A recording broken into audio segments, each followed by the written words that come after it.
আসসালামু আলাইকুম প্রিয় দর্শক, অন্নমঞ্চের আলোচনায় আপনাদের সকলকে সংসদ ভবন, সেনা সদস্য সহ দেশের গুরুত্বপূর্ণ স্থাপনায় জঙ্গি হামলা হওয়ার শঙ্কা নিয়ে পুলিশ সদর দপ্তর যে সতর্কবার্তা দিয়েছে তাতে প্রায় দিশেহারা অবস্থা সরকারি সংস্থাগুলোর।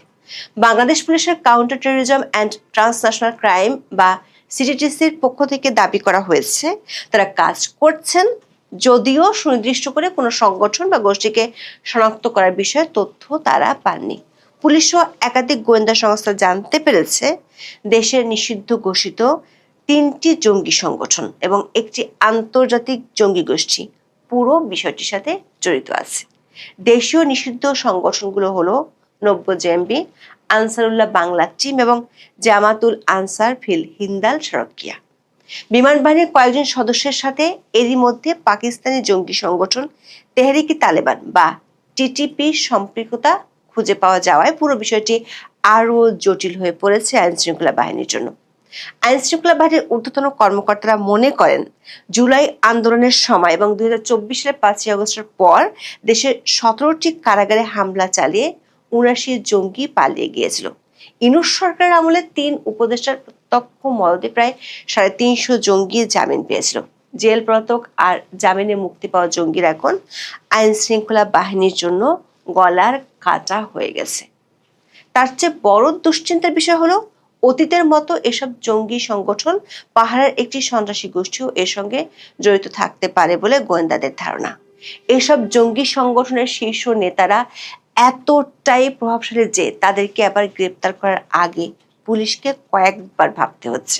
কেরানীগঞ্জের মাদ্রাসায় বোমা বিস্ফোরণ, হবিগঞ্জ থেকে এক কিশোর এবং ঢাকা থেকে নব্য-জেএমবির বেশ কয়েকজন সদস্যকে গ্রেপ্তারের পর চাঞ্চল্যকর তথ্য পেয়েছিল পুলিশ। কিন্তু এই জঙ্গি দলগুলোর শীর্ষ নেতাদের হাত এতটাই লম্বা যে পুলিশকে রাঘব বোয়ালদের গ্রেপ্তার করা থেকে পিছু হটতে হয়েছিল।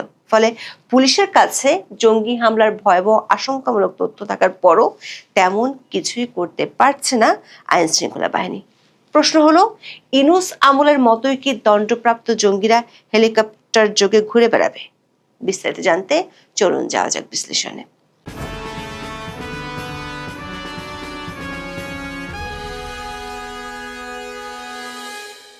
নিষিদ্ধ ঘোষিত একটি উগ্রবাদী সংগঠনের সদস্যরা জাতীয় সংসদ ভবন সহ দেশের গুরুত্বপূর্ণ স্থাপনায় হামলা করতে পারে বলে সতর্ক করে 23 এপ্রিল চিঠি দেওয়া হয় পুলিশ সদর দপ্তর থেকে। বাহিনীর ইউনিট প্রধানদের কাছে পাঠানো এই সংক্রান্ত চিঠিতে নিরাপত্তা জোরদারের নির্দেশনা দেওয়া হয়। পুলিশ সদর দপ্তরের ওই বার্তায় সুনির্দিষ্ট করে উগ্রবাদী সংগঠনের নাম বলা হয়নি, তবে সম্প্রতি সংগঠনটির ইশতিয়াক আহমেদ সামি ওরফে আবু বক্কর আবু মোহাম্মদ নামে এক সদস্যকে গ্রেপ্তারের তথ্য দেওয়া হয়েছে। পুলিশ যদিও এই ইসাকের পরিচয় জানায়নি, একাধিক সূত্র বলছে এই ইসাক আগেও একবার গ্রেপ্তার হয়েছিল আওয়ামী লীগ সরকারের আমলে। 2023 সালের ডিসেম্বরে সামরিক গোয়েন্দা সংস্থার তথ্যের ভিত্তিতে তাকে নারায়ণগঞ্জ থেকে গ্রেপ্তার করা হয়েছিল, কিন্তু অন্তর্বর্তী সরকার আমলে সে জামিনে ছাড়া পেয়ে যায়। 2023 সালের ডিসেম্বরে আদালত পাড়া থেকে 2 জঙ্গিকে ছিনিয়ে নেওয়ার ঘটনা সহ আনসার আল ইসলামের বহু গোপন পরিকল্পনার কথা জানতো এই ইসাক। এমনকি ছদ্মবেশে সে কারাগারে গিয়ে অন্য জঙ্গিদের সাথে দেখা করত। একাধিক সূত্র থেকে জানা গেছে এই ইসাক শুধু চাকরিচ্যুত 2 সেনা সদস্যই নয়, অনেক জঙ্গির সাথে পরিচয় আছে। এক্ষেত্রে তদন্তকারী সংস্থাগুলো বর্তমানে সক্রিয় এমন 3টি জঙ্গি সংগঠনের নাম খুঁজে পেয়েছে। এগুলো হলো জামাতুল আনসার ফিল হিন্দাল শরকিয়া, আনসার উল্লাহ বাংলা টিম ও নব্য-জেএমবি। বিমান বাহিনীর বেশ কয়েকজন কর্মকর্তার সাথে পাকিস্তানের জঙ্গি সংগঠন টিটিপির সম্পর্ক থাকার তথ্য গণমাধ্যমে প্রকাশিত হয়েছে। এই টিটিপির সাথে বাংলাদেশের জঙ্গি সংগঠনগুলোর মধ্যে সবচেয়ে বেশি সম্পর্ক হলো জামাতুল আনসার ফিল হিন্দাল শরকিয়ার। এই জামাতুল আনসারের আছে ভয়ঙ্কর ইতিহাস। 2022 সাল থেকে এই সংগঠনটি টিটিপির জন্য লোক সরবরাহ করে আসছে।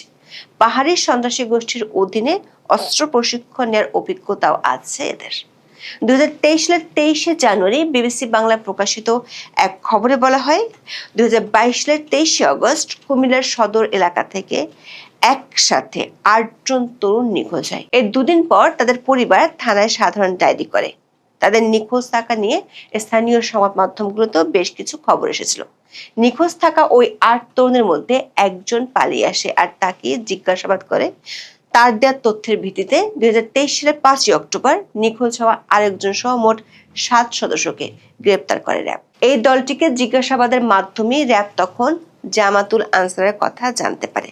তখন সব মিলিয়ে এই সংগঠনের 31 জন সদস্যকে গ্রেপ্তারের কথা জানিয়েছিল র্যাব। তখন জামাতুল আনসার নিয়ে আরো ভয়ঙ্কর তথ্য সামনে এসেছিল। সেটি হলো জামাতুল আনসারের সশস্ত্র জঙ্গিদের প্রশিক্ষণ দিত পার্বত্য চট্টগ্রামে সশস্ত্র গোষ্ঠী কুকি-চিন ন্যাশনাল ফ্রন্ট বা কেএনএফ। কেএনএফ এর প্রশিক্ষণ ক্যাম্পে হিন্দুল সার্কের সদস্যদের প্রশিক্ষণের ভিডিও ফুটেজ তখন ছড়িয়ে পড়েছিল। তখন প্রশ্ন উঠেছিল, কেএনএফ হলো খ্রিস্টান আর জামাতুল আনসারের অনুসারীরা হলো মুসলিম, তাহলে ভিন্ন ধর্মাবলম্বী ক্ষুদ্র জাতিগোষ্ঠীর সঙ্গে আল কায়দা মতাদর্শী একটি উগ্র গোষ্ঠীর সদস্যদের সম্পর্ক কিভাবে হলো? পাহাড়ে প্রশিক্ষণ ও নিরাপদ আস্তানা গড়ে তোলাটা তখন ছিল জামাতুল আনসারের কৌশলগত লক্ষ্য, আর এটা বাস্তবায়ন করতে পাহাড়ের কোনো গোষ্ঠীর সহযোগিতা ছিল জরুরি। এই জন্য তারা পাহাড়ের নতুন সশস্ত্র গোষ্ঠী কেএনএফ এর সঙ্গে যোগাযোগ করে তুলেছিল। জামাতুল আনসারের প্রধান উপদেষ্টা শামীম মাহফুজের মাধ্যমে নাথান বমের সঙ্গে যোগাযোগ হয়। শামীম মাহফুজের বিশ্ববিদ্যালয়ের জীবনের বন্ধু ছিলেন কেএনএফ এর প্রধান নাথান বম। কেএনএফ যখন প্রশিক্ষণ নিত তখন এই শামীম মাহফুজের একটি ছদ্মনাম ছিল, তাকে ডাকা হতো ম্যানারিং মরাং নামে। 2021 সালে প্রশিক্ষণ দেওয়ার জন্য এই দুই সংগঠনের মধ্যে লিখিত চুক্তিও হয়। চুক্তি অনুযায়ী জামাতুল আনসার আশ্রয় ও প্রশিক্ষণ বাবদ কেএনএফ কে প্রতি মাসে 3 লাখ টাকা দিত। এছাড়া কেএনএফ এর যে 150 জন সদস্য রয়েছে তাদের খাওয়ার খরচ দিত। 2021 সালের নভেম্বরে প্রশিক্ষণ শুরু হয়, চুক্তি ছিল 2023 সাল পর্যন্ত। কেএনএফ তখন তাদের ক্যাম্পে 3 ব্যাচে জামাতুল আনসারের 55 জনকে প্রশিক্ষণ দিয়েছিল। 2023 সালে আইন শৃঙ্খলা বাহিনী পাহাড়ে প্রশিক্ষণ নেওয়া 32 জনকে শনাক্ত করেছিল। আওয়ামী লীগ আমলে এদের অনেককেই গ্রেপ্তার করা হয়েছিল, কিন্তু অন্তর্বর্তী সরকার আমলে জামিনে ছাড়া পেয়ে যায় তারা। 2023 সালের 10 আগস্ট এই জামাতুল আনসারকে নিষিদ্ধ ঘোষণা করেছিল তখনকার আওয়ামী লীগ সরকার। এখন যে পুলিশ বাংলাদেশের গুরুত্বপূর্ণ স্থাপনাগুলোতে জঙ্গি হামলার আশঙ্কা করছে, 2023 সালে জামাতুল আনসারের তেমনই একটা পরিকল্পনা ছিল।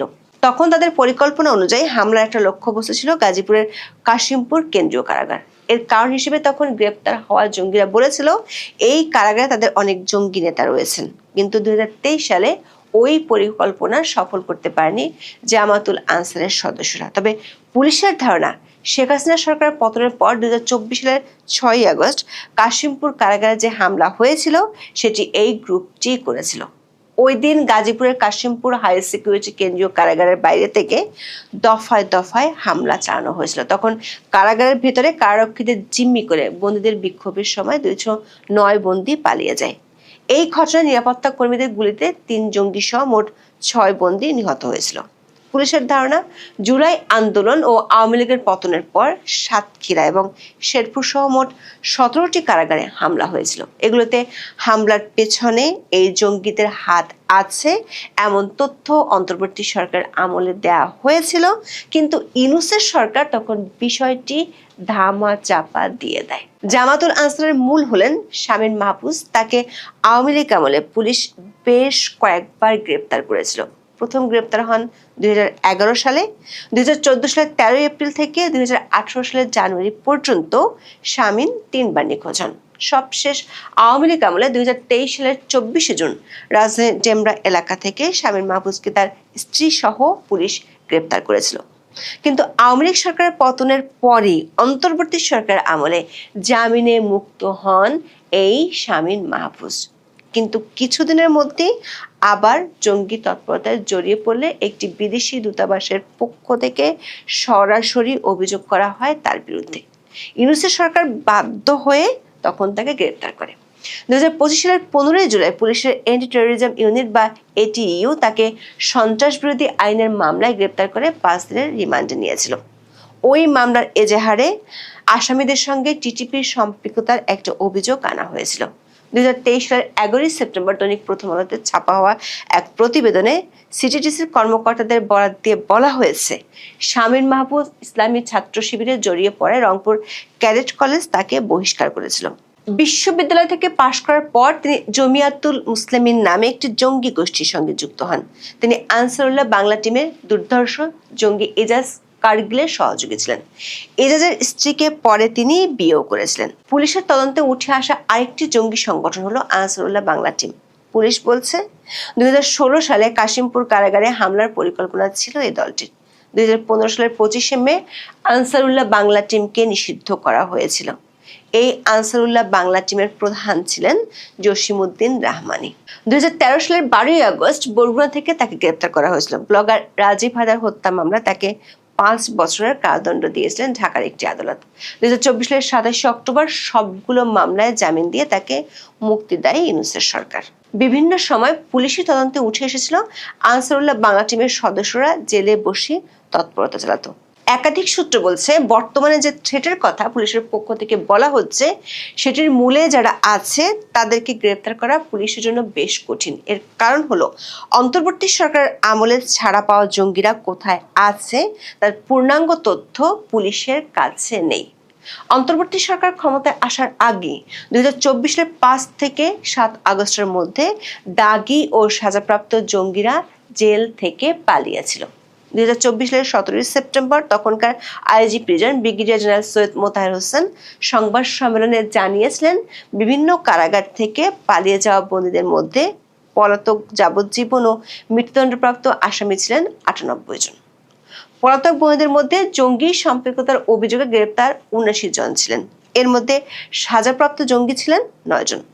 2025 সালের 11 এপ্রিল বিবিসি বাংলায় প্রকাশিত এক খবরে বলা হয়েছে ইউনূস সরকার ক্ষমতা নেওয়ার প্রথম 8 মাসের মধ্যে শুধু জঙ্গি মামলায় অভিযুক্ত নিষিদ্ধ সংগঠন জেএমবির 148 জন জামিনে মুক্ত হয়েছিলেন। কারাগারের হিসাব অনুযায়ী প্রথম 8 মাসে ইউনূস সরকার 350 জঙ্গিকে জামিন দিয়েছিল। জেএমবি ছাড়াও জামিন নিয়ে জেল থেকে বের হওয়াদের মধ্যে তালিকাভুক্ত সংগঠন হরকাতুল জিহাদ, আনসারুল্লাহ বাংলা টিম, জামাতুল আনসার ফিল হিন্দাল শারকিয়া, আনসার আল ইসলাম, ইমাম মাহমুদের কাফেলা, হিজবুত তাহরির, হামজা ব্রিগেড, কেএনএফ এবং আল্লাহর দলের সদস্য ছিল। এর মধ্যে পুলিশ গত কয়েক সপ্তাহে 90 জেএমবির বোমা বিস্ফোরণ সহ বেশ কিছু তৎপরতার কথা জানতে পারলেও তদন্তে গতি পাচ্ছে না অদৃশ্য কারণে। পুলিশের ওয়েবসাইট ডিএমপি নিউজের এক খবরে জানানো হয় নিষিদ্ধ ঘোষিত সন্ত্রাসী সংগঠন 90 জেএমবির সাথে জড়িত সন্দেহে এক কিশোরকে হেফাজতে নিয়েছে counter terrorism and transnational crime unit বা সিটিটিসি। গত 2 এপ্রিল হবিগঞ্জ সদর থানা এলাকা থেকে তাকে হেফাজতে নেওয়া হয়। পুলিশ বলছে হেফাজতে নেওয়া কিশোরটি অনলাইনে অত্যন্ত সক্রিয়। সে দাওলাতুল ইসলাম বা আইএস এর পক্ষে উগ্রবাদী পোস্ট শেয়ার করে সদস্য নিয়োগ করত। সবচেয়ে ভয়ঙ্কর তথ্য হলো হেফাজতে নেওয়া এই কিশোর বোমা তৈরির পিডিএফ ফাইল শেয়ার করত এবং ঘনিষ্ঠ সহযোগীদের মাধ্যমে শিয়া মসজিদ, পুলিশের চেকপোস্ট ও ইসকন মন্দিরে হামলার পরিকল্পনা ও উস্কানি দিত। দর্শক, গত কয়েক মাসে এই 90 জেএমবির বেশ কয়েকজনকে গ্রেপ্তার করেছে পুলিশ। ইউনূসের বড় কর্তারা যখন দেশে জঙ্গি নেই বলে প্রচার চালাচ্ছিল তখন গত বছরের 26 ডিসেম্বর কেরানীগঞ্জের হাসনাবাদের উম্মুল কুরা ইন্টারন্যাশনাল মাদ্রাসায় বোমা বিস্ফোরণের ঘটনা ঘটে। 3 থেকে 4 দিন পর একই স্থানে আবারও একটি বিস্ফোরণ ঘটে। ঘটনার পর বিভিন্ন সময় অভিযান চালিয়ে মূল অভিযুক্ত জঙ্গি নেতা ও বোমা তৈরির কারিগর আল আমিন শেখ সহ মোট 17 জনকে গ্রেপ্তার করা হয়। তাদের মধ্যে 7 জন এজিহারভুক্ত আসামি। 25 এপ্রিল বাংলা ট্রিবিউনের প্রকাশিত এক খবরে বলা হয়েছে গ্রেপ্তারকৃতদের কাছ থেকে পুলিশ জানতে পেরেছে কেরানীগঞ্জের ওই মাদ্রাসা আস্তানা তৈরি করে বোমা তৈরি করা হচ্ছিল, যার মাধ্যমে দেশে অস্থিতিশীল পরিস্থিতি তৈরির পরিকল্পনা ছিল। তবে বোমা বিস্ফোরণের ঘটনাতেই তাদের পরিকল্পনা ভেস্তে যায়। গ্রেপ্তারকৃতদের জিজ্ঞাসাবাদে পাওয়া এসব চাঞ্চল্যকর তথ্য মামলার এজাহারে উল্লেখ করা হয়েছে। এমন চাঞ্চল্যকর তথ্য পাওয়ার পরও অদৃশ্য কারণে গত প্রায় 4 মাসও ঘটনার তদন্তে উল্লেখযোগ্য অগ্রগতি হয়নি। প্রশ্ন হলো, ইউনূস আমলের ধারা অব্যাহত রেখে এভাবে গতিহারা তদন্ত করলে কি সত্যি জঙ্গি হামলার হুমকি নিয়ে পুলিশ আদৌ কিছু করতে পারবে? এখন এ পর্যন্ত। সবাই সুস্থ থাকুন, ভালো থাকুন, নিরাপদে থাকুন। দেখা হবে আগামী পর্বে।